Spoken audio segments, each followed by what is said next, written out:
Hello bachcho, let's see the question, and here the question is write the balanced chemical equation for the following reaction and identify the type of reaction in each case. इस question में बच्चों हमसे बोला क्या जा रहा है, हमें दोनों ही रिएक्शन के लिए बैलेंस्ड केमिकल इक्वेशन लिखनी है और साथ ही साथ बताना भी है वो कौन सी टाइप की रिएक्शन है। तो चलिए बच्चों पहले करेंगे हम फर्स्ट पार्ट में हमें गिवन है that in thermite reaction iron third oxide reacts with aluminium and gives molten iron and aluminium oxide. तो चलिए बच्चों करते हैं इस फर्स्ट पार्ट को and first of all let's see the key concept for this question.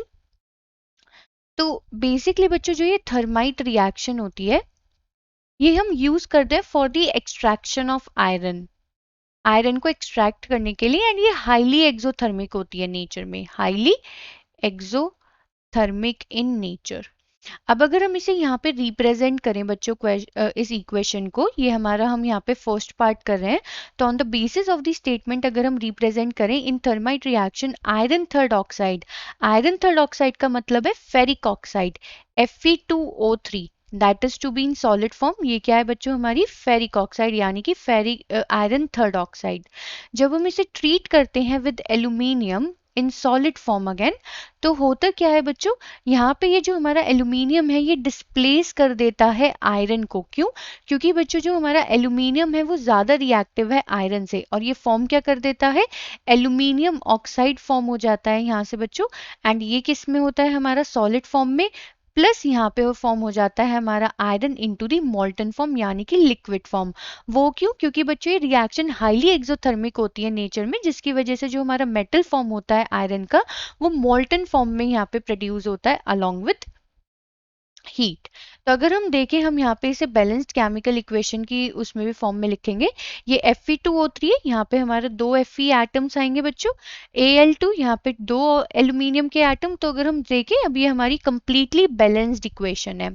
अब इस question में बच्चों हमसे बोला गया है हमें ये भी बताना है साथ में कि हमारी कौन सी टाइप की रिएक्शन है। तो अगर बच्चों इस इक्वेशन में हम ऑब्जर्व करें तो aluminium displaces iron from ferric oxide. तो ये बच्चों हमारी कैसी रिएक्शन हो गई है, सिंगल डिस्प्लेसमेंट रिएक्शन हो गई है।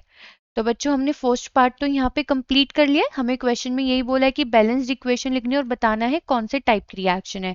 फर्स्ट पार्ट हमारा हो गया है। अब करते हैं बच्चों सेकंड पार्ट के बारे में।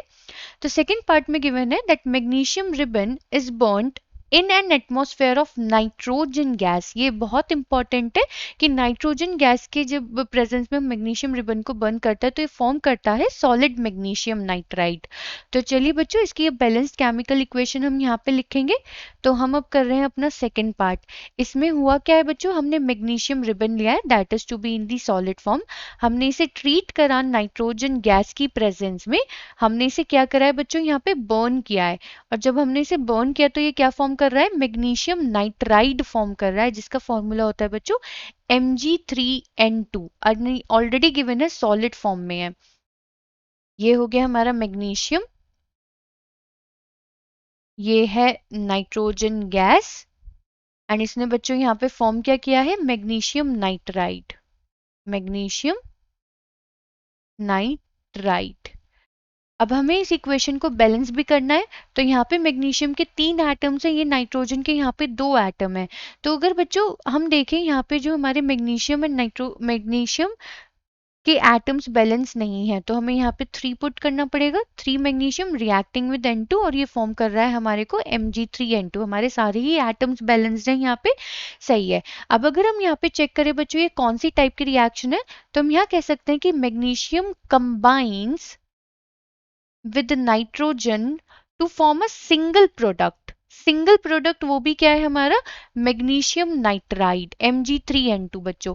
तो ये हमारी कौन सी टाइप की रिएक्शन हो गई, ये हो गई हमारी कॉम्बिनेशन टाइप ऑफ रिएक्शन। तो क्वेश्चन में बच्चों हमसे यही पूछा गया था, बैलेंस करना है एंड टाइप ऑफ रिएक्शन बताना है। तो हमने दोनों ही इक्वेशन यहाँ पे सॉल्व कर दी है। आई होप बच्चों आपको क्वेश्चन समझ में आ गया होगा। Thank you.